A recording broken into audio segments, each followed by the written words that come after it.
भारत के स्वदेशी 5th generation fighter jet engine Kaveri को चल रही रूस में लगातार लंबे समय से टेस्टिंग को लेकर के बहुत बड़ी खबर सामने आ चुकी है।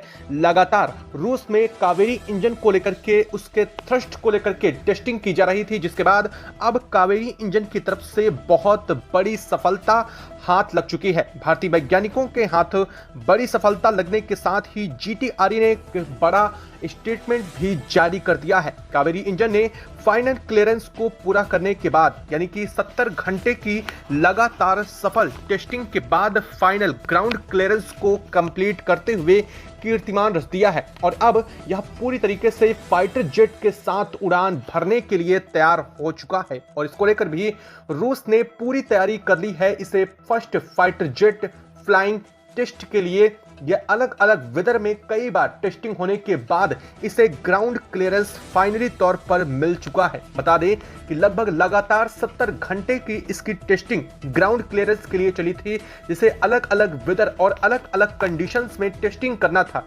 हालांकि आपको बता दें कि यहाँ लो अर्थ साथ ही साथ हाई एल्टीट्यूड और अलग अलग तरीके, यहां तक कि लो अर्थ के साथ हाई एल्टीट्यूड और इसके साथ भी यहां पर देखा गया लो एयर प्रेशर के साथ भी इसे जब टेस्ट किया गया तो अलग अलग कंडीशंस में भी यह खरा उतरा और लगभग 70 घंटे तक इसकी कंटिन्यूअसली टेस्टिंग के बाद इसे फाइनली ग्राउंड क्लियरेंस दिया जा चुका है, जो कि भारत के लिए सबसे बड़ा ऐतिहासिक क्षण है, क्योंकि यह भारत का पहला 5th जनरेशन स्वदेशी फाइटर जेट इंजन होने जा रहा है कावेरी। और अब इसे फाइनल क्लियरेंस मिलने के साथ ही यह 5th जनरेशन फाइटर जेट में लगने के लिए पूरी तरह से तैयार हो चुका है और इसके लगने के साथ ही अब इसकी एयर टेस्टिंग होनी बाकी है, जिसको लेकर के अब बड़ी खबर सामने आ चुकी है। क्या है इस वक्त पूरी खबर, क्या पूरी अपडेट सामने आ रही है, आखिर कावेरी इंजन ने कैसे कमाल कर दिखाया है रूस में, जो कि एक लगातार लंबी टेस्टिंग के दौर से गुजरने के बाद कावेरी इंजन को फाइनल क्लियरेंस मिल चुका है और अब यहां हवा में उड़ान भरने के लिए पूरी तरह से तैयार भी हो चुका है। साथ ही साथ इसको लेकर के जो प्रोडक्शन लाइन है, जो प्रोडक्शन कंपनी है, उसे भी डिसाइड किया जा रहा है। सबसे बड़ी बात, भारत के पहले स्वदेशी 5th generation fighter jet engine की मैन्युफैक्चरिंग लाइन से लेकर के इसको लेकर के जो प्रोडक्शन लाइन है वह भी भारत के एक अहम शहर में स्थापित की जाने वाली है। इसको लेकर भी बड़ी खबर सामने आ रही है। साथ ही साथ किस कंपनी के साथ मिलकर के जीटीआरई अब इसकी प्रोडक्शन लाइन डेवलपमेंट करने जा रहा है, उसे सुनने के बाद भी आप खुशी से झूम उठने वाले हैं। दरअसल भारत के कावेरी इंजन को लेकर के लगातार कई सवाल और कई जवाब सामने आ रहे थे, लेकिन अब फाइनली कावेरी इंजन ने जो रच दिया है उससे सुनने के बाद आप भी खुशी से झूम उठने वाले हैं। तो क्या है पूरी खबर, क्या पूरी अपडेट इस वक्त आ रही है, बताएंगे आपको इस वीडियो में। तो चैनल पर बने रहें, वीडियो को लाइक और चैनल को अगर अभी तक सब्सक्राइब नहीं किया तो सब्सक्राइब कर लें, क्योंकि आपके लिए महज कुछ एक सेकंड का काम है, लेकिन इससे हमारी काफी बड़ी मदद हो जाती है और साथ ही साथ भारत के लिए एक बड़ा अवसर भी है। तो आपके लिए यह जरूर बनता है कि आप एक कमेंट बॉक्स में जय हिंद जय भारत जरूर लिखिएगा। दोस्तों, भारत के कावेरी इंजन को लेकर के आज से नहीं बल्कि एक लंबे अरसे से तैयारी चल रही थी। दरअसल आपको सुन करके हैरानी होगी कि कावेरी इंजन की शुरुआत और सबसे पहले इसकी नींव रखी गई थी 1980 के दशक में, यानी कि 1980 में इसकी पहली नींव रखी गई थी जीटीआरई की तरफ से और इससे एक बड़ा दौर 2003 से लेकर के 10 तक के बीच में गुजरा, जब कंडीशन ये आ गई थी कि कावेरी इंजन को फाइनल बंद करने की भी नौबत आ चुकी थी।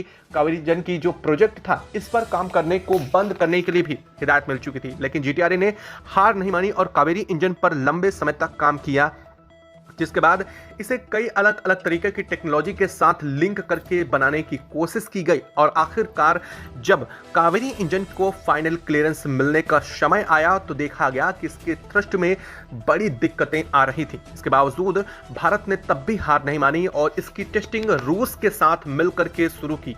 वर्तमान में बता दें कि कावेरी इंजन की फाइनल क्लियरेंस से पहले जो टेस्टिंग हो रही थी वह कहीं और नहीं बल्कि रूसी वैज्ञानिकों के बीच हो रही थी, जो कि पहले से ही 5th generation fighter jet engine बना करके तैयार कर चुके हैं। वो इस पर लगातार टेस्टिंग कर रहे थे, लेकिन चुनौतीपूर्ण तब भी था क्योंकि भारत के कावेरी इंजन की टेक्नोलॉजी रूस के इंजन से नहीं मिल रही थी, नहीं मेल खा रही थी और इसी वजह यह अपने आप में अलग था। वैज्ञानिक लगातार इसे हाई एल्टीट्यूड, लो एल्टीट्यूड और अलग अलग कंडीशंस में, साथ ही साथ लो प्रेशर और हाई प्रेशर, यहां तक कि वाटर रेजिस्टेंस तक की टेस्टिंग कर रहे थे।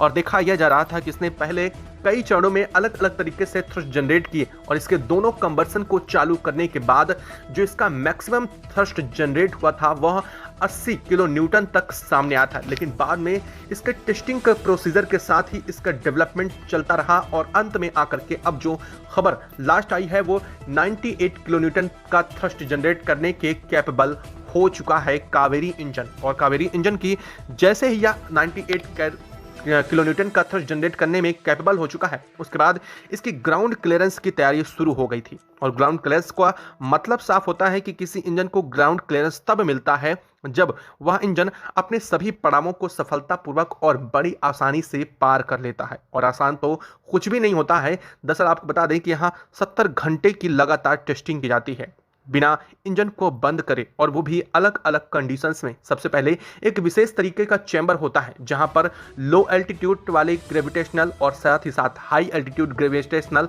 साथ ही इसकी वर्टिकल फ्लाइंग से लेकर के और जहां पर एयर प्रेशर कम होता है उन कंडीशन और वाटरप्रूफ, वाटर रेजिस्टेंस तक की इसकी टेस्टिंग की जाती है।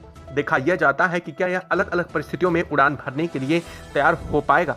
जब कावेरी इंजन को लेकर के इसकी टेस्टिंग की गई तो लगातार 70 घंटे की टेस्टिंग पहले एक दफा फेल हो चुकी थी, लेकिन अब फाइनली जाकर के 70 घंटे की लगातार टेस्टिंग को कावेरी इंजन ने पार करते हुए इतिहास रच दिया है। लगातार 70 घंटे की टेस्टिंग के दरमियान उसने अलग अलग तरीके की जो कंडीशंस हैं उसमें परफॉर्म किया। ना सिर्फ परफॉर्म किया बल्कि जो संभावित थ्रस्ट जनरेट था उससे कहीं ज़्यादा कई जगहों पर थ्रस्ट को जनरेट करने की चर्चा भी सामने आई है। कहा यह जा रहा है कि ये वाटर रजिस्टिविटी से लेकर के साथ ही साथ इसकी जो सबसे बड़ी खूबी है वो ये है कि यह जो अपने फ्यूल कंजम्पशन है उसमें काफ़ी हद तक कमी कर रहा है। और यह खास बात ना सिर्फ कावेरी इंजन को अलग बनाती है बल्कि इसकी क्षमता को कई गुना बढ़ा भी देती है। फाइनल क्लियरेंस मिलने के साथ ही अब इसे फर्स्ट टाइम फाइटर जेट के साथ कंबर्स करके इसे जोड़ करके उड़ाया जाएगा, यानी कि पहली बार यह किसी फाइटर जेट में लगने जा रहा है। और इसकी अब फाइनल ग्राउंड टेस्टिंग के बाद इसकी एयर टेस्टिंग होनी बाकी, यानी कि अब इसे वास्तव में हवा में उड़ान भरना है ताकि यह देखा जा सके कि इसे लगाने के बाद क्या कोई फाइटर जेट बेहद स्टेबिलिटी के साथ उड़ान भर सकता है, क्या वो मल्टी रोल कॉम्बैट एयरक्राफ्ट के रूप में देखा जा सकता है या फिर वह स्टील्थ हो पाएगा या नहीं। क्योंकि अब तक कावेरी इंजन में एक बड़ी चुनौती भी सामने आ रही थी। दरअसल आपको बता दें कि कावेरी इंजन अपने आप में सब कुछ ठीक होने के बावजूद कावेरी इंजन का वजन सामान्य एक स्टील्थ फाइटर जेट में लगने वाले इंजन से थोड़ा ज़्यादा है। और इसकी वजह है इसके बड़े हैवी पार्ट्स, और हैवी पार्ट्स की वजह से यह अपने आप वजन और आकार में थोड़ा ज़्यादा हो जाता है ताकि इससे स्टील्थ बनाया सके। दरअसल आपको बता दें कि एक स्टील्थ होने के लिए एक पैरामीटर सेट होता है। इसमें देखा यह जाता है कि उसके आकार बहुत बड़ा नहीं होना चाहिए, और अगर आकार बड़ा हो जाता है तो कई बार फाइटर जेट स्टील्थ नहीं बचते, यानी कि वो रडार की पकड़ में आ सकते हैं। ऐसे में यह एक बड़ा सवाल होता है कि क्या यह उनसे आने वाली रेडियो वेव्स को जाम कर पाएगा, क्या यह जो तरंगे होती हैं उन्हें कंजम्पशन करके उन्हें फ्रीज कर सकता है या फिर उन्हें धोखा दे सकता है। और अगर ऐसा करने में तैयार हो जाता है तभी यह 5th generation fighter jet engine में काउंट हो पाएगा। इसके लिए अब ग्राउंड क्लियरेंस के बाद अब एयर क्लियरेंस शुरू हो चुका है। प्रोसीजर इसका एक्टिवेट कर दिया गया है और जल्द ही रूस इसे पहली बार एक फाइटर जेट में इंजन की जगह पर लगा करके इसे टेस्ट करने वाला है। और जैसे ही इसकी टेस्टिंग सफल होती है, या यूं मान लीजिए जैसे ही यह अपने आप में साफ हो जाता है कि यह उड़ने के कैपेबल हो चुका है, इसकी प्रोडक्शन लाइन डेवलप कर दी जाएगी। दरअसल आपको बता दें कि इसकी एयर क्लियरेंस बहुत आसान होता है। जब इसे 70 घंटे की लगातार ग्राउंड क्लियरेंस के लिए जब टेस्टिंग होती है तभी यह सभी तरीके से टेस्ट कर लिया जाता है। क्योंकि हवा में किसी भी फाइटर जेट को उड़ाने से पहले एक सबसे अहम रीज़न होता है उसकी टेस्टिंग करना। लेकिन टेस्टिंग एक चरण है वैसे, इसलिए इसे गुजरना ही पड़ेगा। लेकिन आपको बता दें कि ग्राउंड क्लियरेंस के बाद ऐसी बहुत कम संभावनाएं, शायद 1% ही ऐसा हो कि उसे एयर टेस्टिंग में सफल ना घोषित किया जाए। हालांकि एयर टेस्टिंग में सफल घोषित करने के लिए जो पैरामीटर होते हैं वो पहले ही ग्राउंड टेस्टिंग में पूरे कर लिए जाते हैं, क्योंकि पायलट की जान को एयर टेस्टिंग में खतरे में नहीं डाला जा सकता। इसलिए पहले से ही उसे हर कंडीशन में उड़ा करके देख लिया जाता है। दोस्तों, आपको बता दें कि यहाँ पर GTRE ने एक लंबे प्रोग्राम्स को सफलतापूर्वक पूरा करने के बाद यह अब ग्राउंड क्लियरेंस प्राप्त कर ली है। और ग्राउंड क्लियरेंस मिलने के साथ ही कहा यह जा रहा है कि GTRE अब संभवतः टाटा के साथ मिल करके आने वाले समय में कावेरी इंजन के वर्जन्स को डेवलप करेगा। बता दें कि कावेरी इंजन न सिर्फ एक बल्कि इसके अब कई अपग्रेडेड वर्जन बनने शुरू होंगे। जैसे कि आपने पहले भी कई अपग्रेडेड फाइटर जेट्स के नाम सुने हैं, वैसे ही कावेरी इंजन के साथ भी अब होना शुरू हो जाएगा। इसमें अंतर ये होगा कि यह पहले से और अधिक स्टेबल बनेगा और साथ ही साथ इसके थ्रस्ट की क्षमता को धीरे धीरे करके लगातार बढ़ाया जाएगा, ताकि यह 140 किलोन्यूटन तक का अधिकतम थ्रस्ट जनरेट कर पाए, ताकि इसे स्टील्थ फाइटर जेट और हाई स्पीड एल्टीट्यूड में भी उड़ाने में कैपेबल किया जा सके। दरअसल आपको बता दें कि जो 5th जनरेशन सुपरफास्ट जो फाइटर जेट होते हैं उनकी स्पीड लगभग 3000 किलोमीटर तक पहुंचनी चाहिए। ऐसे में अगर भारत को इतनी स्पीड में बनाना है तो कम से कम 140 किलोन्यूटन थ्रस्ट जनरेट कावेरी को करना होगा। लेकिन अभी वर्तमान में कावेरी 98 से 100 के आसपास ही कावेरी इंजन टेस्टिंग में अपने थ्रस्ट जनरेट कर पा रहा है। यानी कि इसका साफ मतलब है कि यह हमारे तेजस के लिए तो फिट हो चुका है, लेकिन भारत जिस एमका को बनाने के लिए पूरी तैयारी और हाथ पैर अपने बांध करके लगा हुआ है मेहनत में, उससे अगर उड़ाना है कावेरी इंजन की मदद से तो कावेरी इंजन का एडवांस वर्जन भारत को बनाना होगा, जिसमें लगभग 140 किलोमीटर का थ्रस्ट जनरेट किया जा सके। क्योंकि एम का 5th generation fighter jet engine होने जा रहा है जो कि कंप्लीटली स्टील्थ भी होगा। ऐसे में सबसे खास बात यही है कि अब एमका को बनाने के लिए भारत को काफी तगड़ी मेहनत करनी होगी। ना सिर्फ एमका को बल्कि अब तेजस के आने का हालांकि रास्ता साफ होता दिखाई दे रहा है।